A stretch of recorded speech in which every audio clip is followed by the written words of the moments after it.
Hey kiddos, I am back with another book. Today I'm going to read a picture book, Where the Wild Things Are. This book was written and illustrated by Maurice Sendak. It's a very, very popular book. Most families, I would say, if they have a big library of books, have this in their classroom library. It's quite, or home library. It's quite funny because when I was a kid it wasn't my favorite, but now as an adult I really love reading it and I love reading it to my students. So I thought you guys would enjoy it. Classic. I also like this story because there are some pages that don't have any text on them. They just have illustrations, but it still tells a really amazing, powerful story. So it definitely shows that illustrations can be powerful as well. Where the Wild Things Are. The night Max wore his wolf suit and made mischief of one kind,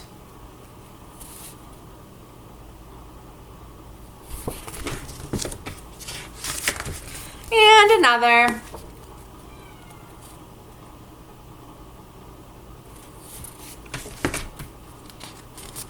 His mother called him Wild Thing, and Max said, "I'll eat you up." So he was sent to bed without eating anything.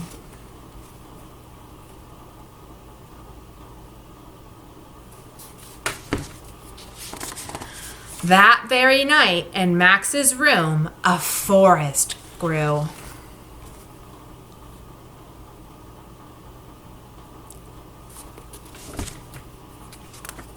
And grew.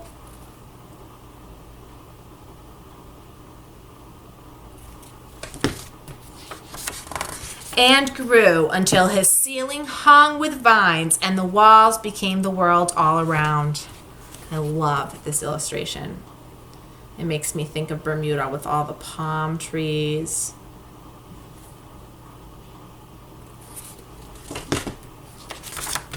And an ocean tumbled by with a private boat for Max, and he sailed off through night and day.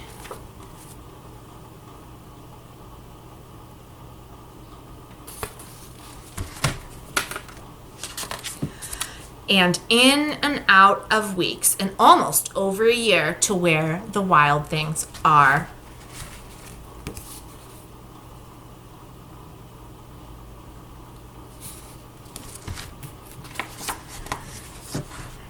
And when he came to the place where the wild things are, they roared their terrible roars and gnashed their terrible teeth and rolled their terrible eyes and showed their terrible claws. When I was younger, I used to think that these illustrations were kind of scary, but now I look at the wild things and I think they're kind of cute. And I know in the movie version of the book as well, at first the wild things seemed really cute, but then towards the end I did start to feel a little bit scared. But I think that Maurice Sendak is an awesome illustrator, and I love how creative he was with the wild things. Till Max said, "Be still," and tamed them with the magic trick of staring into all of their yellow eyes without blinking once, and they were frightened and called him the most wild thing of all.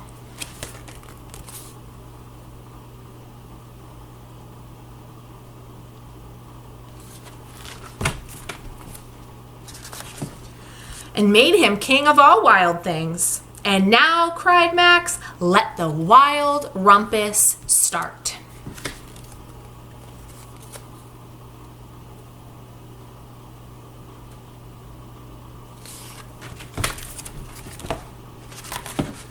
So here we have our first set of pages without text, but you could still really see what that wild rumpus looks like because the illustrations are so amazing. Make sure you guys can see it.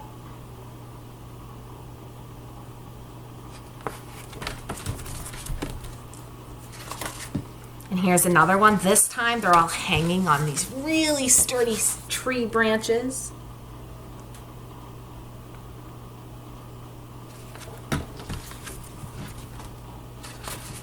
And here's another one. This one is very crammed together. You can see all the wild things really crammed together in this one.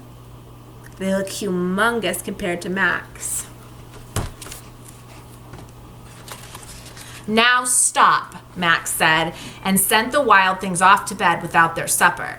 And Max, the king of all wild things, was lonely and wanted to be where someone loved him best of all. Then all around from far away across the world, he smelled good things to eat. So he gave up being king of where the wild things are. So that first line, when Max said, "Now stop," and sent the wild things off to bed without their supper, that sounds pretty similar to what happened to him at the beginning of the story with his grown-ups.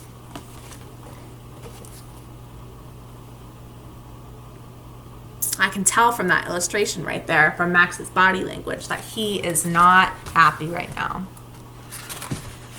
But the wild things cried, "Oh, please don't go. We'll eat you up. We love you so." And Max said, "No." The wild things roared their terrible roars and gnashed their terrible teeth and rolled their terrible eyes and showed their terrible claws. But Max stepped into his private boat and waved goodbye.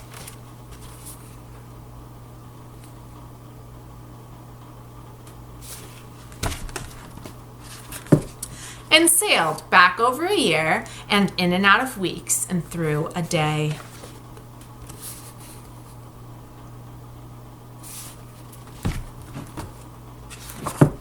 And into the night of his very own room, where he found his supper waiting for him. If you look at the illustration, you can see his supper is on that back table. So did days and months and weeks and years pass? No, probably not. And it was still hot. So we don't have any pictures on this page, but we have those words. So that tells us something about the story, because if his food was still hot, it can't have been that long, but a lot happened in his imagination. The end. So I really hope you guys enjoyed this story as well, and enjoyed kind of taking a look at illustrations and how you can have pages in a book have no text and still have them tell part of a story. So when you guys are making your books, of course it's a great idea to include some text. But if you want to try out having a page or two that doesn't have any text and let the illustrations speak for themselves, that's also a strategy you can use, just like the author of Where the Wild Things Are.